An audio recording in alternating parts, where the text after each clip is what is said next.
backwards. Well, that's the Michael Dunlop of old. Locker has burst through. He had a terrible start last time. Look at Locker. He's pushing up to the lead. They're 4 abreast almost as they go along the flying kilo. Cameron Donald has got it just ahead of them all. Guy Martin looking to sneak ahead, but it's the Australian who's going to lead them down to Leathamstown for the first time in this restarted race. What a cracking start. Michael Dunlop, that's the thing of old.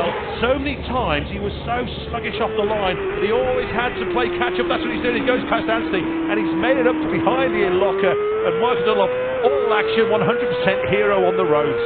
Well, look, Ian Locker, not the senior citizen of this class of racing, but that wasn't a very senior start, was it? It was very butch and aggressive, but he's going backwards a bit now. Cameron Donald has made the break. Keith Moore just going back behind Guy Martin there. And it is all to play for, as you were saying in the first start. If you're there, you're in with a shout, and they are all there, aren't they? Cameron Donald's doing the right thing. Have you heard the one about the Englishman, the Welshman, the Australian, the Scotsman, the Irishman? They're all in there. They certainly are. And they're not joking, they are not kidding. This is serious stuff once again. Yeah, Cameron Donald's doing the right thing, really. He's trying to break away from the pack because the ones, especially in the 600, they all start sucking each other back and slipstreaming and getting each other's drafts and what have you. Cameron Donald trying to break away, but he's not managing to do that so far. And look, 1, 2, 3, 4, 5, 6, 7, 8, 9, 10, double figures. That's how many potential race winners there are. That is a breathtaking corner they have just come round. If you haven't ridden it yourself, you won't know, but that is a man's corner, even though it doesn't look like it on the TV. There's a lot of those here, but it's just one of the reasons why this circuit is so good and why there are so many people coming in to watch it. Yes! Keith Moore goes through on Guy Martin, so new second place then, but he's trying to reel in Cameron Donald. And also as well, Richard, the track much drier this time than we saw in the earlier Superstock race. We're on board with Michael Dunlop yet again. Watch him close in. That looks like William in front of him, is it? Dry roads everywhere, Dave, at the moment, but the weather's so changeable. Keith Moore, sorry, Rich. Keith Moore is going to try and go up the inside of Cameron Donald here. Not on this occasion, though. No. Look at that. That's what, 1/6 of them there. A 12-wheel runaway express train on the Dundrod circuit. They're up at Wheelers. Top of the circuit now. Cameron Donald, top of the world at the moment. Keith Moore right behind him, looking for the inside. We've seen passing manoeuvres here, but that wasn't it. William Dunlop goes through on Guy Martin, though. So William Dunlop up to third, down to Lindsay Hairpin, and there's about 4 different lines around the hairpin. So, look at the speed that Cameron Donald's carrying there. William Dunlop trying to get the inside of a Michael Dunlop goes up the inside of Johnson. Does he? Johnson into him. He's flying down. I thought he was down then. He was leading right into Michael Dunlop. Johnson's lost a bit of momentum because of that. He's lost the drive out of the turn. Hasn't he just? Wow. He's bounced off, hasn't he? And we're looking at still Cameron Donald leading them round. What an opening lap this is. Wave the checkered flag now. We've had enough incident in this first lap to last us a whole race.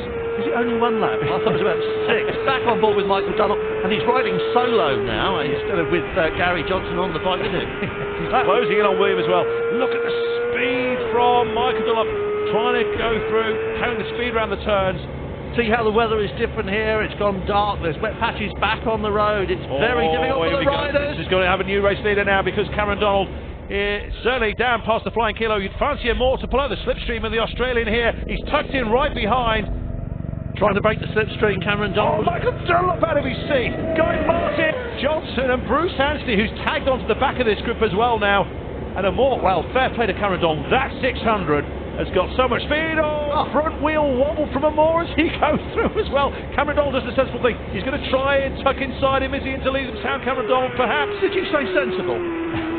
I'm sure you said sensible then, and this is not sensible, is it? He's sensible, keeping out of the way of the Keith Moore from the helicopter shot looked as if his front wheel tucked from under him. There goes Cameron Donald. I think Donald 600 in a straight line is the fastest bike out there. William Dunlop now coming through. Johnson as well. Michael Donald's back in 5th place. How has that happened? There's 4 people there who disagree with you about the speed of Cameron Donald's bike. They're getting towed along, I think, Rich. They're getting towed. They're trying to pull out this slipstream. Watch Keith Moore. Watch Keith Moore here.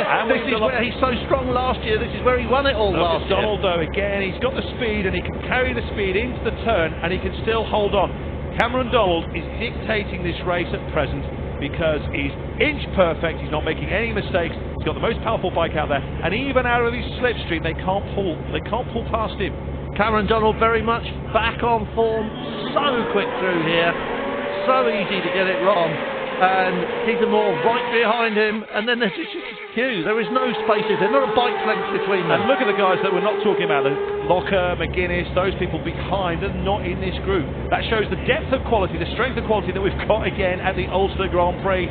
Oh, they're making a break for it. Gary Johnson looked as if he was under pressure there from Dunlop. He's pulled back though. Oh, here goes Keith Moore though on Cameron Donald. He This might time. have him into it. It goes to the right-hand king. No, he backed off. And he had to really, there was no way through. William Dunlop, is it? Yes, William Dunlop, I think, in third place. Guy Martin further back, just behind Michael Dunlop. We're on board with Michael Dunlop now. Looks like William Dunlop, is he going through perhaps? Oh, he has to. William Dunlop goes through. Yes, he has. And look at that. It looks as if Michael Dunlop's trying to get through as well. Gary Johnson's still in fourth place. It's still Cameron Donald. Oh, and Moore's gone wide. Yeah, and Moore's gone wide. Here we go. And he's going to lose 2 places here. That's Gary Johnson through. Michael Dunlop is through as well. Oh, William Dunlop up the inside of Cameron Donald. Super riding from William Dunlop. We know how good he is on a 600. Cameron Donald just didn't see that one coming. We saw the black magic of the slipstream at work there, and how, but we weren't expecting that. Now William Dunlop's going to be right late on the Gary Johnson, mistake from Johnson. He's right gone on the wide. outside. Yeah. So he's out of it. I think that's it from going. Oh, down goes Johnson. Thrown himself away. Oh, how did he do that? yeah. You can see the shaking his hand, and it gashed it up on the grass. Yeah, back wheel on the grass as he tried to get on. Top of the dip. That's him. You know what he was saying, don't you? Exactly. Oh, Michael Dunlop. How did he push that through there? Where are we? What's going on? It's William Dunlop from Michael Dunlop from Cameron Donald. That's how they are over the line. Guy Martin in fourth place, and it looks as if he's coming under threat from a Moore. Ethan Moore looks like he's going to take. Oh, in fact, I was going to say Michael Dunlop's going to take William Dunlop here as he's going to go down the flying kilo again. And it is Michael Dunlop on William Dunlop. Is he through? Yes, he is. No. Not this time. Wow. What a race. Well, there's Gary Johnson. This boy is going to go on winning for years and years and years. Yeah, definitely. I think they're both at their game. Where they were both weak in the past, they've now both improved. Yep. Here we go down to the hairpin. Now, William tends not to hook into the hairpin so much. Michael seems to hug it much more. As you can see, there's a gap there. No. William doesn't tend to follow doesn't hook into the hairpin as much as, and Michael seems to follow the line. If he's, he hooks into the white line, and look at the drive he's trying to get out of William as well. William was minding his own business, going through the hairpin, and all of a sudden his brother stuck the front wheel up this side and said, "Hey, remember me? This is the Yamaha." Michael really likes it through this section. This is through quarries, of course. They're going to chalk off another lap. This race reduced, of course. He's trying it everywhere, isn't he? Over the cross between these two. Inch perfect from both of them as well. Absolutely, they trust each other, they know each other's riding. Of course, they can almost predict what's going to happen, but who can predict this? Down the kilo. Down the kilo. Michael Dunlop should nudge his nose in front. We should see Cameron Donald going through as well. The glance open from Michael. Have a look at William. Side by side. It might be William, No, it's not. It's Michael. Michael gets into the lead. We're looking back at Ryan Farquhar. Well, that was just a little bit of track position working for William there, wasn't it? Yeah, but Michael's got the lead of this race. They go into Leadhamstown. They're breaking away at the front. Well, I'm not sure that I'm going to call that a breakaway yet. Well, these two, going back to Cameron Donald, there's a gap there, isn't there, to third. Then it's Guy Martin. Bruce Ansie's past Keith Moore. Keith Moore had a look around to see if there's anyone else coming as well. Nope. Or is it just this half a dozen? Oh, here it comes. Out of the slipstream of brother Michael. That was lovely, wasn't it? Yeah. That was just as easy as you like. Now watch the moment. Look at the speed. We saw that before from Michael Dunlop, didn't we, as well? William carrying a lot more speed into the top of Deers Leap than Michael. Well, Wilson Craig does prepare those Hondas immaculately. That team does turn out the bikes. Honda versus Yamaha, who knows? Exactly. Might be a little bit in it, mightn't there? Possibly. Cameron Donald's not out of this either. We're looking at Michael and William Dunlop at the front.